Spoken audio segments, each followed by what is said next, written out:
Hi, my name is CJ. This Passport to Unity segment addresses bulimia and virtual meetings. I would like to introduce Kim L., who will be qualifying and then sharing on the Unity topic of bulimia. The speaker will also give a couple questions for discussion or future consideration at the end. Welcome, Kim. Hi, my name is Kim. I'm a recovering anorexic bulimic, and welcome to the land of bulimia. I have 7, almost 8 years of abstinence from purging. I have almost 7 years of not weighing myself, almost 6 years of not restricting, giving negative thoughts my energy. So I've kind of noticed that there are two kinds of bulimics, the ones who binge and then purge, and those like me who struggle with anorexia and purge after what would be considered a normal meal. I was born thin, and I stayed thin for quite a while. It was due to lack of food, though. I got a job when I was 17. I was able to buy my own food, and that's when I didn't get teased like a lot of people did about their weight, but I happen to have a learning disability, and attending the special ed classes did not make me a very popular person. My mom said that being thin made me special, and that if I could stay thin, I would find a good man who would take care of me. So my mom also taught me at the age of 11 how to purge, and she did it as a way to help me with car sickness, because I'd always get sick. But what started out as a way to end tummy aches then turned into a power thing when my mother would make me eat foods that I disliked, and then it eventually turned into a way to lose weight. So I actually have 38 years of purging. I slowly gained weight after I had my children, and then at the age of 29, I had a hysterectomy. Because of the anesthesia, I had some memories come back from sexual assault, and that was my first bout with anorexia. So I upped purging because I'd purged anything that I ate. I compulsively exercised. I used laxatives, was very, very underweight. My heart was about to give up, and that went on for about 2 years. I got some therapy. I went to college and actually kind of figured out that I'm a lesbian, and life got really exciting, and I was too busy to be obsessed about my weight. And I still purged a little bit, but it was quite a bit less. After that, I slowly gained the weight again and went back to overweight. And then about 9 years ago, I started a new job. And I thought, I'm kind of these employees as a manager to make sure that they like me. So I thought, oh, well, my mom said if I was thin, people would like me. So I relapsed. And I went back to my former behaviors quite quickly, but this time I got help a little bit sooner. I found my physical abstinence with professional help, but I was gaining weight again, and I was very close to relapsing. I had tried OA in the early 90s, but I had a friend who was anorexia and bulimia, and she told me, Kim, got to give OA another try. I did, and OA has definitely kept me abstinent, and it's helped me advance in my emotional and spiritual growth that was beyond what therapy could do. So I've learned in OA that it's not about the food, and it's not even about the food behaviors. My sponsor is a typical overeater, and it worked for me. We get along very well. I'm a compulsive dieter, so sometimes I just change the wording in things that are said. I just adapt it. And some examples are the red, yellow, green thing that people do with food. And what I've done is I've done a red, yellow, green for my behaviors. So my biggest red is to avoid any conversations, whether it's in my head or verbally, about dieting. I can't go near anything that says dieting. And I never weigh myself. My clothes tell me enough, and that's, I don't need to know anymore. I've really learned to just let my higher power have my weight. The other red is not giving energy to negative thoughts. And this one was really, really important to me because I found that I was too close to abstinence or losing my abstinence every time I'd start getting those negative thoughts. I thought, I have to change this. And so I put a lot of energy into changing that. And the negative thoughts still come in my head, but I've learned to not listen to them. I don't give them energy. It's like, okay, there you are. Got to let you go. And that one's a tough one for me. I still work on that quite frequently. In my yellow one would be, I have swimming alone because that was my compulsive behavior, or exercising with swimming. So if I go swimming, I always grab a buddy, and I don't do laps. I just don't allow myself to do the laps. And in the green would be all the recovery work that I do, and I need to address the green every day. So the tools that I've used in OA, I've done the 12 steps in a couple different ways, including the new workbook. And when I do the 12 steps, I always do I'm powerless over dieting behaviors, and so that just kind of fits me a little bit better. I do a lot of writing. I've always been a writer, and I write for myself. I've written for Lifeline. I write regularly for our local newsletter, and I really enjoy sharing the anorexic bulimic experience because I feel like there's not enough out there, so I put my 2 cents in. Sponsoring, I've learned that I'm not a great sponsor for overeaters because their abstinence looks like my relapse. I have had other experience in sponsoring. I had a couple folks that I am a negative thought sponsor, or positive thought sponsor, to put it the other way. So I've helped a couple folks deal with the negative thoughts that go through their head. They just check in with me in the evening, and we talk about the thoughts that came up and how they could have avoided it, how they could reword it. And so that's just really been great. I've also done a lot of bulimics across the country because there is a shortage of those. I love my home group. I am usually the only bulimic in the group, but I love them dearly. But I had been attending them for a couple of years, and I thought it was good enough. And then one day I heard a bulimic speaker from a conference, and as she spoke about her physical recovery, I thought, wow, I really miss that. I love my home group, but I really miss hearing those stories. So I actually started an anorexic focus group here in Portland, Oregon. We're very small and we're very mighty, but it's really been a great avenue to talk about that part of my recovery with other folks and to be available for newcomers coming into OA. I also altered one of the thoughts that is said a lot over here. I don't eat no matter what, no matter I don't eat. And so for me, it's I don't diet no matter what, no matter I don't diet. And so that's kind of been my rule, and it works for me. So the questions that I would have, my first question would be, what behaviors would you put in your red, yellow, and green? And then I'm also interested in what work folks have done to deal with their negative thoughts that run through their head. So thank you. Thank you, Kim. I really appreciate your sharing with us.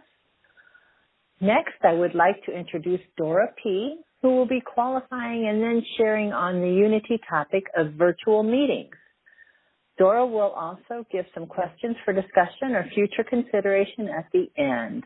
Welcome, Dora. Thank you. Well, my name is Dora. I am a compulsive eater in recovery. I am from virtual OA, and I am from Brazil too. First, I will share my history. I don't remember when I began to eat compulsively, but I remember when my disease began to kill me. It was February 2010. My doctor called me and told me, you can die because you can't stop eating. That night, with my small children, small daughter with me, she was sleeping, and I began to cry because really I would like to stop eating as an animal, as I did, and I could stop eating. And I wrote in a group in the internet.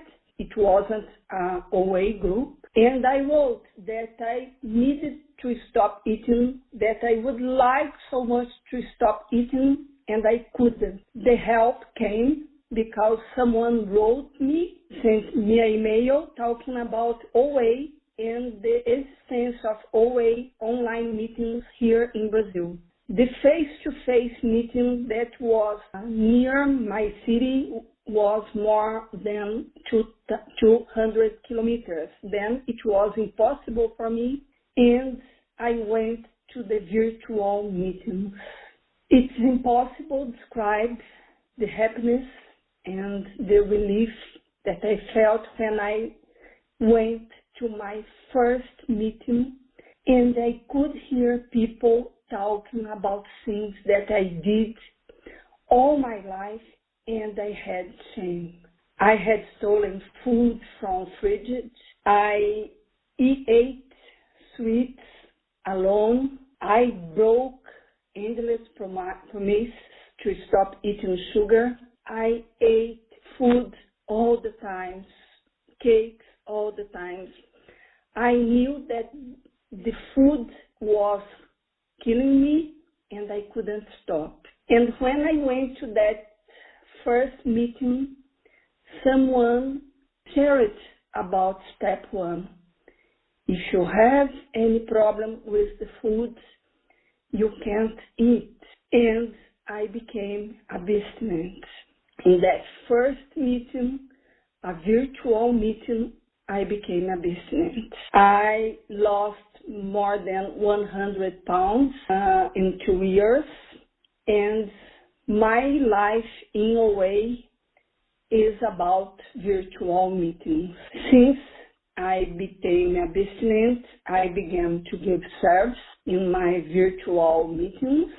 Since then, I go to 2 or 3 virtual meetings all weeks because I know that someone saved my life, and I need to help people who arrive there. Every night here in Brazil, we have a meeting, and we receive sometimes 5, 6 newcomers, and I know that I can share my miracle. Doesn't matter if person is looking for me or if they are listening. When I share in a virtual meeting, I can help people as the same situation that someone helped me 8 years ago. Sometimes people call me that I need to go to face-to-face meetings too, because I need to receive and give hugs. And I think that this is not true, because I receive wonderful hugs when I go to a virtual meeting. Sometimes I am unhappy and I go there, and after a meeting, my life is other. And I can know the voice from my virtual friends, from my virtual fellowship. Sometimes I can hear people who are not fine, and I can see this only hearing their voice, because I think that is the same. Nowadays, I go to a face-to-face meeting because I know that I need to carry the message. I know that my recovery needs to help other people who doesn't go to a virtual meetings, but my home meetings are virtual. I love giving service in these meetings. I love to listen the shares who saves my life every day, and I like that many times I am with my daughter in my house. She is 11 years old at this moment. My daughter is studying, my daughter is watching television, and I am in an OA room. I don't need to have my daughter alone to go to a face-to-face meeting. Then I think that everything is good. And what is better? I have away meetings in my house. Other thing, I recover when I go to a virtual meeting, not only face-to-face meeting. Other thing that I would like to share is about how this aspect has affected my life and recovery. I think that the virtual OA only helped me. Why? Because meeting is only one tool. My sponsor doesn't live near me. I send emails and I use phone calls. I have many friends from OA. Some friends doesn't live in my country. Some friends doesn't live in my city, and I can use other tools. I can use phone. I can use emails. Then I understand that being a virtual member is not different. It's the same. I am a compulsive eater in recovery. I go to virtual meetings to listen, share, and to help others to carry the message that the miracle is possible. This is not against face-to-face meeting, but is pro-virtual and face-to-face meeting. I can practice anonymity. I can read literature. I can write everything that a person who goes to a virtual face-to-face meetings does. But I prefer go to the virtual meetings. Virtual meetings have saved my life. I think and I believe that only a miracle could make me stop my compulsive eating. And this miracle happened by the grace of God through the OA online meetings. And now I will ask 2 questions. When you go to a meeting, do you pay attention in the person physically, or do you listen the chair? Because in a face-to-face and in a virtual, the chairs are the same. The other question is true for you that meeting is one of the 9 tools, and if you go to the virtual, face-to-face, or other kinds of meetings, this will help others when you share. Doesn't matter if the person can see your face or the person can only listen your voice. Thank you so much. Thank you, Dora. Thank you for sharing. And thank you for joining us today as we explored Passports to Unity. Thanks to our wonderful speakers for sharing their experience, strength, and hope about unity. Thank you, Kim and Dora, for sharing. Traveling shows us that even though we may work a program in different ways or have different needs, we all have something in common and can learn from each other. Of course, the journey doesn't stop today. We hope you return when other podcasts are ready for you with more opportunities to seek understanding and unity in diversity.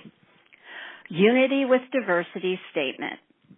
As we extend the heart and hand of the OA Fellowship to those who still suffer, let us be mindful of OA's Unity with Diversity policy, which respects our differences yet unites us in the solution to our common problem.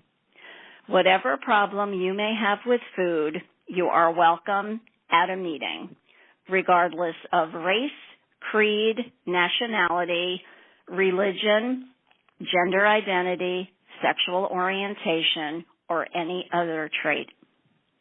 The opinions expressed here today are those of individual OA members and do not represent OA as a whole. Seventh tradition. Please remember that we are self-supporting through our own contributions. Please use special workshop meeting number 82278 when making your contribution. The World Service Office needs our support to continue to serve our fellowship.